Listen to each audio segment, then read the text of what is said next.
NGBN TV, a network for men in their 40s, 50s, and 60s, coming January 2024. This is the rundown with Rubio for Wednesday, November 15th, 2023. Everything happens for a reason. British police have arrested hockey player Matt Petgrave and charged him with manslaughter. Good.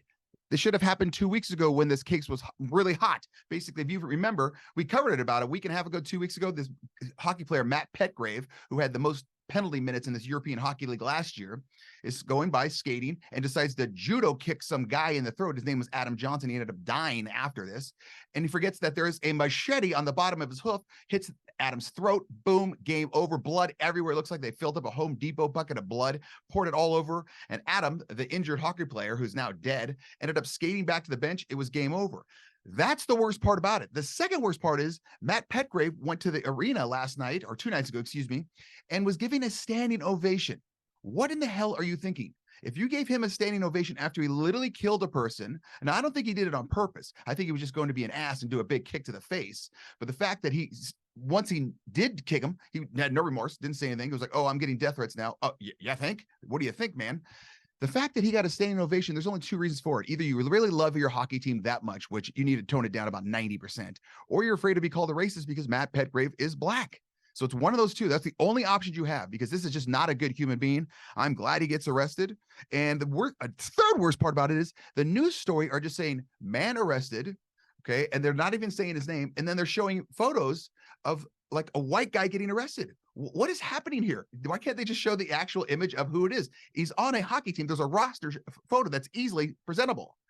All right, there are winners and losers of life.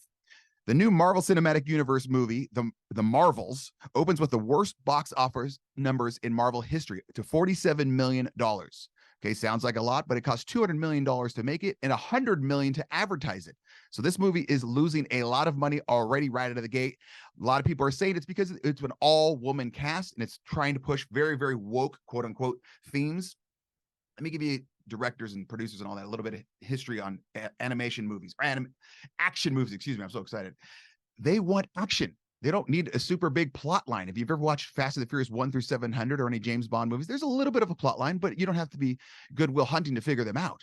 Just get action guys, action girls, not just one or the other, make them beat the hell out of each other and have some big explosions. There you go. Cinematic history. I just made it for you. Accept and embrace. Carjackings have gotten so bad in DC that Joey B's granddaughter was just carjacked with Secret Service in the car. Luckily, nothing happened. Secret Service gets out, starts seeing what's happening, and starts shooting. Of course, no one gets hurt. No one gets injured. They run away. There's no arrests made. But remember, DC is the place we talked about 2 weeks ago, where the mayor literally got on and made a press release, said, hey, if you need some air tags from Apple, we'll give them to you so you can put them in your car so you know exactly when your car is carjacked or stolen, and we can tell you where it is. I don't know. Like I said, why don't you put the air tags on the criminals? Make it a little easier for yourself, guys. Working hard is not enough. Hunter Biden has been asked to lecture students at Tulane University on ethics in the media and public policy. The 10-week course will cover media polarization, fake news, and the economics of the new business impact public policy making in DC. This is a real thing. This is amazing. Tulane University is one of the top universities in the country, and they're having Hunter Biden come in and talk to them about ethics in the media and public policy. This is the same guy who's been arrested for, wrong signing on a gun permit when he was a druggie. He's got himself filming himself doing coke with strippers and doing all this stuff. He's made millions off his artwork, and he's got tax fraud. And he had one of the most important stories with the Hunter Biden laptop suppressed by the media on purpose so no one would find out about it before the election. This is fantastic. I might have to sign up for this course. And last but not least, confidence is the key. Travis DeVito, the current starter for the New York New York Giants, still lives at home. His mom still cooks for him and makes his bed. League minimum in the NFL, I think, is about $687,000. And I know this guy lives in New York, so rent is high.